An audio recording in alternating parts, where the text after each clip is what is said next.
సంగారెడ్డి జిల్లా పటాన్చెరులో టెన్షన్ వాతావరణం నెలకొంది. పాత కాంగ్రెస్ కొత్త కాంగ్రెస్గా విడిపోయింది పార్టీ. కాసేపట్లో పటాన్చెరు అంబేద్కర్ సర్కిల్ వద్ద ధర్నాకు దిగనున్నారు కాట శ్రీనివాస్ గౌడ్ అనుచరులు. మరోవైపు అమీన్పూర్లో పోలీస్ బందోబస్తు మధ్య అభివృద్ధి కార్యక్రమాల్లో పాల్గొంటున్నారు ఎమ్మెల్యే మహిపాల్ రెడ్డి. ఇరు వర్గాల మధ్య ఘర్షణ చెలరేకుండా డీఎస్పీ 6 సీఐలతో భారీగా మోహరించారు పోలీసులు. పటాన్చెరు బస్టాండ్ వద్దకు భారీగా చేరుకుంటున్నారు కాంగ్రెస్ శ్రేణులు. ఎమ్మెల్యే ఏ పార్టీలో ఉన్నాడో చెప్పాలని డిమాండ్ చేస్తున్నారు.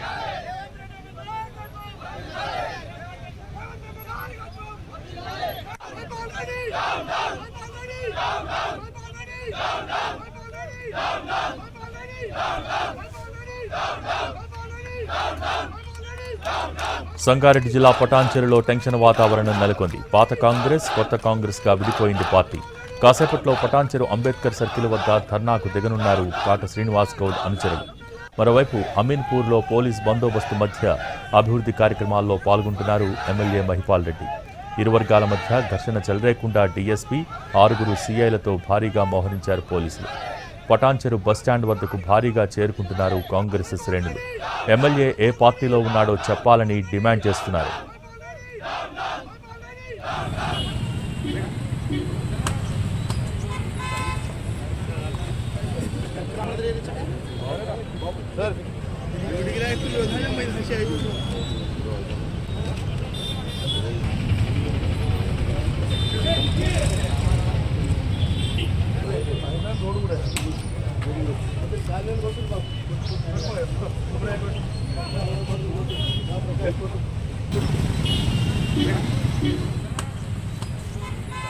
సంగారెడ్డి జిల్లా పటాన్చెరులో టెన్షన్ వాతావరణం నెలకొంది.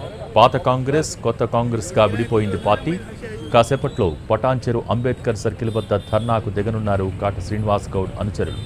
మరోవైపు అమీన్పూర్లో పోలీసు బందోబస్తు మధ్య అభివృద్ధి కార్యక్రమాలలో పాల్గొంటున్నారు ఎమ్మెల్యే మహిపాల్ రెడ్డి. ఇరు వర్గాల మధ్య ఘర్షణ చెలరేకుండా డీఎస్పీ 6 సీఐలతో భారీగా మోహరించారు పోలీసులు.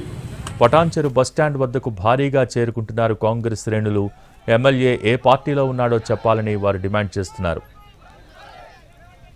రైట్, దీనికి సంబంధించి పూర్తి సమాచారం మా ప్రతినిధి శ్రీనివాస్ టెలిఫోన్ లైన్ ద్వారా అందిస్తారు.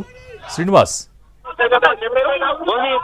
పటాన్చెరు అంబేద్కర్ సర్కిల్ వద్ద కాంగ్రెస్ పార్టీ కార్యకర్తలు రోడ్డుపై బైఠాయిస్తారు. ఈ నెల 21న బొల్లారంలో ఇటు పటాన్చెరు ఎమ్మెల్యే మహిపాల్ రెడ్డి అభివృద్ధి కార్యక్రమాలకు వెళ్ళగా అక్కడ వారిని కాంగ్రెస్ పార్టీ కార్యకర్తలు అడ్డుకున్నటువంటి సందర్భంలో కాంగ్రెస్ పార్టీ శ్రేణులకు ఎమ్మెల్యే అనుచరులకు మధ్య తీవ్ర వాగ్వివాదం జరిగింది. ఈ వాగ్వివాదం జరిగినటువంటి సందర్భంలో ఒక్కసారిగా కూడా ఇటు కాంగ్రెస్ పార్టీ కార్యకర్తలను ఉద్దేశించి ఎమ్మెల్యే దుర్భషలాడారని చెప్పి వారంతా నిరసిస్తూ ధర్నాకు దిగారు. అసలు ఎమ్మెల్యే ఏ పార్టీలో ఉన్నాడో చెప్పాలంటూ కూడా కాంగ్రెస్ పార్టీ కార్యకర్తలు డిమాండ్ చేస్తున్నారు. 10 ఏళ్లుగా కాంగ్రెస్ పార్టీ జెండా మోసిన వారికి కాంగ్రెస్ పార్టీలో అసలు ప్రాధాన్యత లేదు, తగిన ప్రాధాన్యత లేదు. కొత్తగా వచ్చినటువంటి వారికి వారికి ఇక్కడ కొత్తగా ఎమ్మెల్యేతో జరిగినటువంటి వారికే పార్టీలో ప్రాధాన్యత కల్పిస్తున్నారు. ఇది స్థానిక సంస్థల ఎన్నికల్లో కాంగ్రెస్ పార్టీకి తీవ్ర నష్టం జరుగుతుందని చెప్పి వారంతా ఆరోపిస్తున్నారు. అదేవిధంగా 10 ఏళ్లుగా జెండా మోసిన వారికి కేవలం ఇటు పార్టీలో తగిన గుర్తింపు లేదు, అదేవిధంగా ఎమ్మెల్యే తమను పట్టించుకోవడం లేదు. అసలు ముందు ఎమ్మెల్యే ఏ పార్టీలో ఉన్నాడో చెప్పాలి, కాంగ్రెస్ కండువా అన్న వేసుకోవాలి, లేకపోతే బీఆర్ఎస్ కండువా అన్న కప్పుకోవాలని చెప్పి వారంతా డిమాండ్ చేస్తూ ఎమ్మెల్యేను పార్టీ నుంచి సస్పెండ్ చేయాలి, అసలు తిరిగి పార్టీలో చేర్చుకోవద్దు, పార్టీ నుంచి సస్పెండ్ చేయాలని చెప్పి మాత్రం వారంతా డిమాండ్ చేస్తూ రోడ్డుపై బైఠాయిస్తారు. Bhogi. Okay, thank you Srinivas. No, no, no, no, no, no.